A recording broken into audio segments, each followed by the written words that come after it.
السلام عليكم ورحمة الله تعالى وبركاته. أهلا وسهلا بكم حبيباتي، طليت عليكم بالخير والخمير، وإن شاء الله ربي ينعم عليا وعليكم يا رب العالمين ويبدل ساعة بساعة الخير. واش راكم؟ إن شاء الله تكونوا قاع لاباس عليكم وفي نعمة. اللهم صل وسلم على سيدنا محمد وعلى آله وصحبه أجمعين. اليوم كما راكم تشوفون نضت بكري، قلت الطماطيش تستنى فيا وراها موافقة في السومة تاعها كما تعرفوا. هذا الصندوق سقام لي ب60,000. هذه هي قلت نستغلو ونزيد ندير العولات. حزمت وبكرت عليه والحمد لله كملت وتهنيت. شوفوا السر ديما راه في البكرة، كي تنوضي مع العزيمة وتحبسي التسويف راح تربحي وقتك وتتهناي ان شاء الله يا ربي. ناكلوا بالصحة والعافية، هذه هي، وتبقى البركة عامرة في ديارنا. حكمتها كما راكم تشوفوا خواتاتي، غسلتها مليح، نحيت منها هذوك الحبات الفاسدين والطايبين ياسر، ومن بعد قطعتها على 4 وحطيتها طيب في الماء تاعها برك على نار تكون متوسطة، ونحرك فيها مرة على مرة. وبعد اللي طابت لي حطيتها وخليتها تبرد في غرضها حتى العشية. رجعت ليها عقبتها فلاشوار وصفيتها، جاتني الله يبارك حمرة وخاثرة بلا ما زدت لها والو. شوفوا بها في وقتها، واي خدمة كديريها في وقتها تولي خفيفة وما تعيش وما تحسيش بهذاك الضغط. كي يجي رمضان ان شاء الله بالصحة والعافية ورانا على ابواب الشتاء، يعني كل وحدة فينا اذا استغلت وقتها بكري تولي مرتاحة ومنظمة وتهني راسها. ومرات خواتاتي نلقى واحد التعليقات فيهم نقاط حساسة ياسر، وهي معاناة النساء مع المسؤوليات والضغط المادي وقلة التقدير من أزواجهم، وهذه حاجة يعيشها ياسر النساء، وللأسف هذا هو الواقع اللي تعيشه معظم النساء. كتولي مرأة تشد دارها، تضحي بصحتها ووقتها، بصح في الأخير ما تلقاش كلمة طيبة ولا تقدير. هنا لازم نفهموا حاجة، باللي قوة المرأة مش في خدمتها لدارها ولا أولادها، قوتها راها في الصبر، في حكمتها، وفي كيفاش تعرف توازن وتدي حقها بالحوار والتفاهم، ويعني وما تبيعش روحها ولا تطيح من كرامتها. ديما كرامتها فوق الجميع، واي امراه تعرف تدير هذا التوازن تولي سند لنفسها قبل ما تكون سند لغيرها. وهذه هي اللي نقولوا عليها لالة النساء. وارواحوا ندخلوا اخواتاتي مباشره في النصائح اللي يخلوكم مرا ونص وفحله وواقفه على روحها. اول حاجه نقولها لك، إذا كان زوجك شهر ولا عامل يومي لازم تعودي روحك تعيشي قيسك، قيس روحك، قيس مدخول زوجك، وما تقارنيش روحك بفلانة وفلتانة. فلانة راجلها شرالها، فلانة راجلها جابلها. ما تقارنيش حياتك بحياة غيرك، ما تقارنيش دارك بدار جارتك ولا حوايجك بحوايج صاحبتك. كل واحدة وعندها رزقها وعندها طريقها اللي كتبولها ربي. عوض ما تروحي تشوفي قواش عند الناس وتتحصري، شوفي حياتك وين تقدري تحسني منها خطوة بخطوة. مش لازم تغييرات كبار، حاجة صغيرة تبدليها اليوم تقدري تفرحي بها غدوة. وركزي على الحاجة اللي راها بين يديك، تعلمي حاجة جديدة، دبري مصروفك، ديري مشروع صغير يخلي مستواك يتحسن مع الوقت. لا تنسى ما تضيعش وقتها في الغيرة والمقارنة، بالعكس تستثمر وقتها في الخدمة. وديما خواتاتي ما تنساوش باللي السعادة مش في كثرة المال ولا في المظاهر. السعادة الحقيقية هي راحة البال وبركة اللي يعطيها لنا ربي إن شاء الله.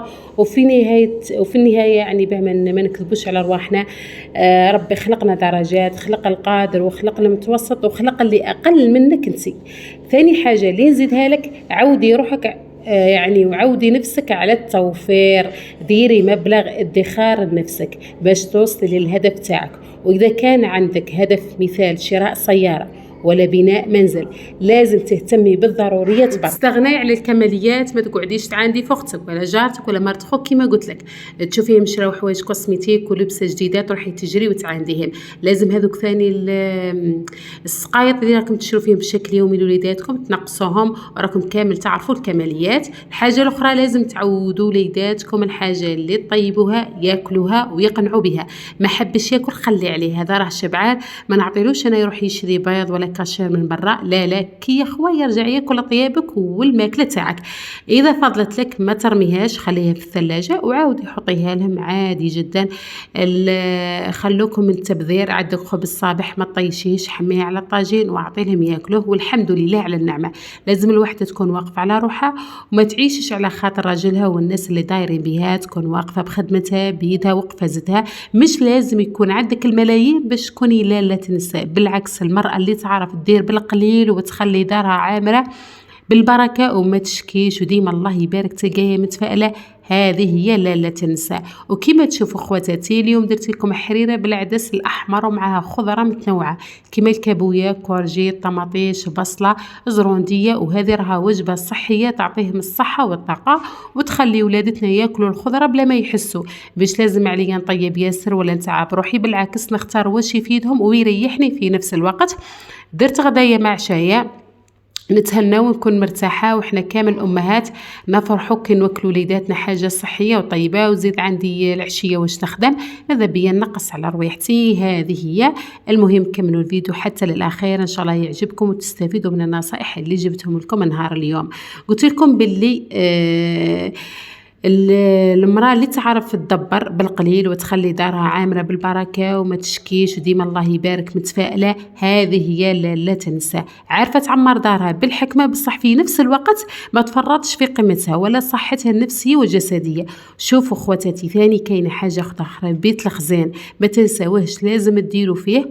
عارفه بلي حوانا راها قيس ربي يفرج ان شاء الله، بصح لو كان كل شهر تخاطفي وتشري حاجه بلا ما تروحي تشري كلش دفعه واحده، تعمري بيت الخزان بلا ما تحسي، هنا راكي تقتصدي وتوفري باش ما تهمليش روحك وصحتك وريحتك وشكلك البسيط المرتب، باش كي تشوفي روحك في المرايه تقولي الحمد لله معليش راني واقفه ندبر ونحبر، بصح عمري ما نسمح في مصروفي الشهري وماهوش حاجه زياده. هذا راه حق من حقوقك، لازم زوجك يعطيه لك كل شهر أكيد بمقدوره وبانتظام، كيما راه يلتزم بمصاريف الدار والأولاد، وما تقوليش عليه لا معليش هذه راها يعني معليش ما مدليش وكذا. شوفوا هذه راها تخليكم تحرموا رواحكم من أبسط حقوقكم، وهذا المصروف كي يعطيه لك ما تروحيش تصرفيه كامل، لازم جزء صغير تحطيه في الحصالة. شوفوا بصراحة الوقت والله ما فيهش الأمان وما نعرفوش غدوة أصلا واش يصرى. كتخبي حاجة بسيطة كل شهر كلي راكي تبني في أمانك واستقرارك. والحاجة اللي نزيدها لك ونركز لك عليها يعني وديريها بين عينيك هي التساويل. وش معناتها التساويل؟ مش معناتها تروحي تشري لي فراش واو وكل عام تبدلي لي أثاث المنزل. شوفوا ضعيف في وقتنا هذا ما عندوش بلاصة، الناس عاد تحقر بالعين، معناها خمي باش ما تمديش يدك للناس اللي ما تستاهلش وتقلي من روحك ومن قيمتك. بالك في يوم من الايام راح تجيك ازمات لا قدر الله، هنا تحاولي ديري مبلغ من المال تخبيه حتى لو كان راكي ديري فيه على اساس انك تحققي به هدف من الاهداف. المهم نهار اللي تحتاجي تلقاي روحك ما تلقيش الناس وتكوني مرفوعة الراس. نوضي مع روحك، تكلي على ربي، ديري مشروع دخلي منه بصيريفة صغيرة معليش خير من والو. كاين نساء دارت يا خواتاتي الذهب منين دارته من دجاجات كانت مربيتهم وتبيع في البيض تاعهم، عايشين برا الله يبارك عليهم، وهذا هما مثال المرأة الفحلة. كاينه اللي راها تفتى في الطعام والمردود ودير في الشخشوخه وتبيع وتنوض من الفجر وهي مشمره على ذرعها الله يبارك عليها، ما تطلب حتى واحد، ما تستنى حتى واحد يحن عليها من غير ربي سبحانه، وعايشه ومش مطيحه من قيمتها وكرامتها. ولازم ثاني تكوني فخر لنفسك، مش تقعدي تزوخي بروحك انا خدامه انا نعاون في الزوج، لا. شوفي ثاني تكون عندك هذاك الاستقلال الفكري وراكي عارفه راجلك، بالك اليوم خبرتيه واش راه عندك واش خدمتي يطمع لك في دراهمك وهذا هو تعبك.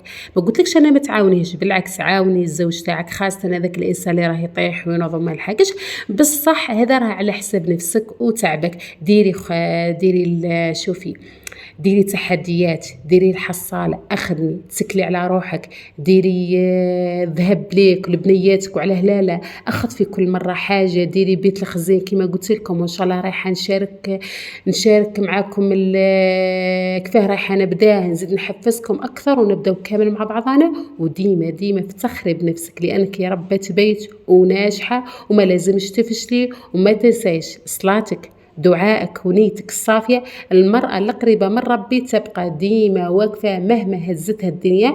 واحترمي نفسك باش ان شاء الله غيرك يحترمها، وعمري دارك بالحب مش بالخصام. هذو هما مجمل النصائح اللي يخلوا حياتك تتبدل وتولي لا تنسى. ما كانش واحدة خير من واحدة، كاينه واحدة راها تخمم وواعية، وواحدة راها تضيع في وقتها وصحتها. نبقاو كامل النساء اسمعي هذو النصائح وابداي التطبيق، وراح تولي انسانه اخرى باذن الله تعالى.